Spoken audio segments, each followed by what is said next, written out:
Welcome to Hoffman Heights. Tonight we are making chicken with a white wine sauce.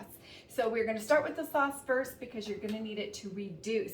First off, I have about a teaspoon of butter in my pot, and we are adding shallots. And shallots diced here, these are a perfect blend of onion and garlic. So we are going to cook these up just for a few seconds, just enough to get that butter soaked in.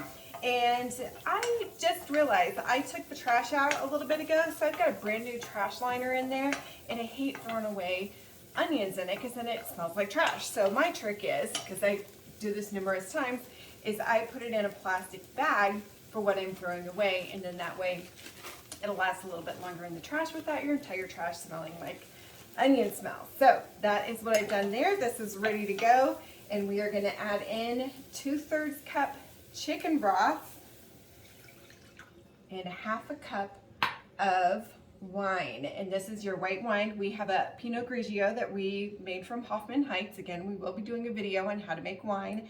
And this is 1/2 cup of your white wine. So we are going to blend that together, bring it to a boil. And the reason why you start this first before your chicken is because you need it to reduce to, I believe it's a 1/4 cup.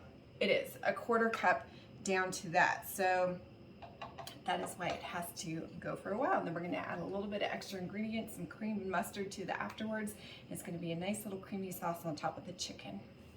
Welcome back. So we are doing the chicken right now. I've already got it on. What we have done is we have flattened the chicken out to about 1/2 inch. I've put it into a Ziploc bag and pounded it out to about 1/2 inch. So they normally are about this thick when you pick them up, and we have chicken breasts for tonight.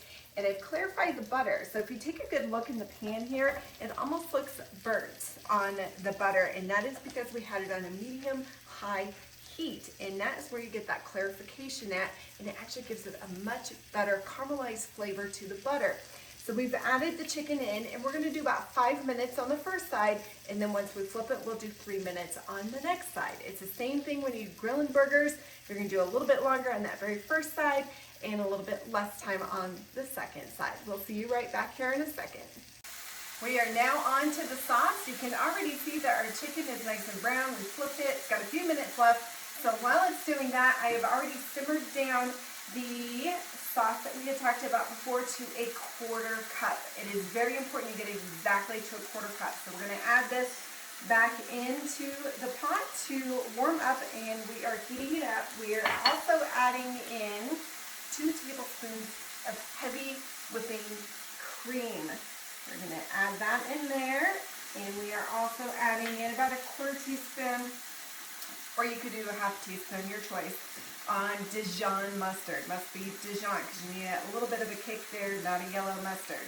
So we've added this one in, and we are going to stir those together with a whisk. So right now it's bubbling slightly, and we are going to bring that to a boil. And right now you can kind of see in the pot here that this is very liquidy, but you want this much thicker. So we are going to let this probably simmer for about 2 minutes after it comes to a boil, and you will see this in a minute on top of the chicken. So we'll see you right back here when we have the finished product. All right, we are back, and we have our chicken out, getting ready to put the sauce right on top of here, and you can see how much it reduced and how thick this is. So you are only going to do just a little bit on this so that you have just a smidgen, because it really goes a long way. It's amazing smelling sauce. So we've got this for the rest of ours. Now, as far as a side dish for this, I would recommend like maybe some creamed spinach, or maybe you can do a salad with green apples. That would be amazing with this. So this is just your main dish for today, and it's absolutely amazing. Can't wait for you to try it. Hoffman Heights out.